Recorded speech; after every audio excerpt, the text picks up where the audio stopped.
When someone dies here in the UK, the local council will step in and arrange their funeral if the family can't afford it or if there are no family or friends. They're called public health funerals, and there were 4,000 last year. But undertakers believe the number will be much higher now. Our correspondent Angus Crawford was given rare permission to attend one. A final journey. There is a very visceral fear, I think, in everyone about ending up alone. For Albert Roy Sadler. Links to family and friends long broken, so no one to follow the hearse. It causes you to look back and think, well, why, how did things end up this way? Only one mourner today, Christina from the council.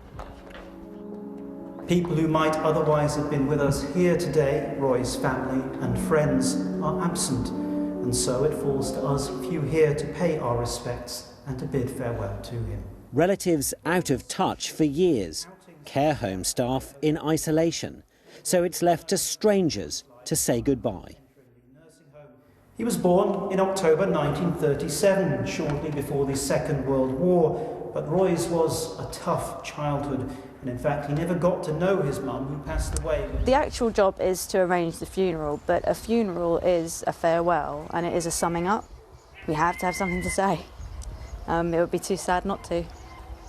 So Christina set to work, trying to find loved ones, building a picture of the man and his life. They do come into your affection, little sort of snapshots of their personality that you think, oh, I'd have liked them, you know. And so you're not going along just with a lanyard on as a council worker, tapping your hand, going, when's this finishing so I can go to lunch? You're going to a funeral of someone you kind of know. I have, at every single funeral, I have to say, cried. Emotions do get hard when you walk into the chapel and you notice very briefly that no one's there. The funeral director too. Grief may touch her work every day, but these services are especially difficult. We're all human. I would like to think if any of my family members or friends was in these circumstances that the funeral director looking after their funeral would feel as passionately as we do.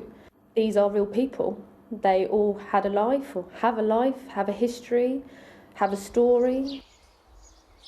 There is great poignancy in the fact that he has no friends or family here to mourn him. If relatives are untraceable or simply can't afford to pay, often the local council will step in. In fact, across the UK last year, there were more than 4,000 public health funerals.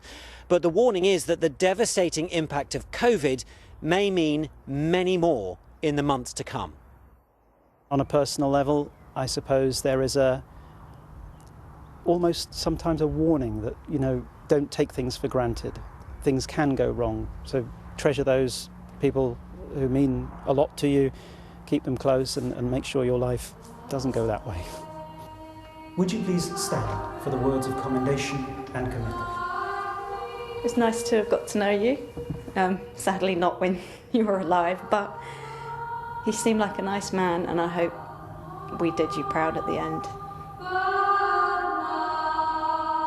For Albert Roy Sadler, the journey ends. But thanks to Christina, it doesn't end alone.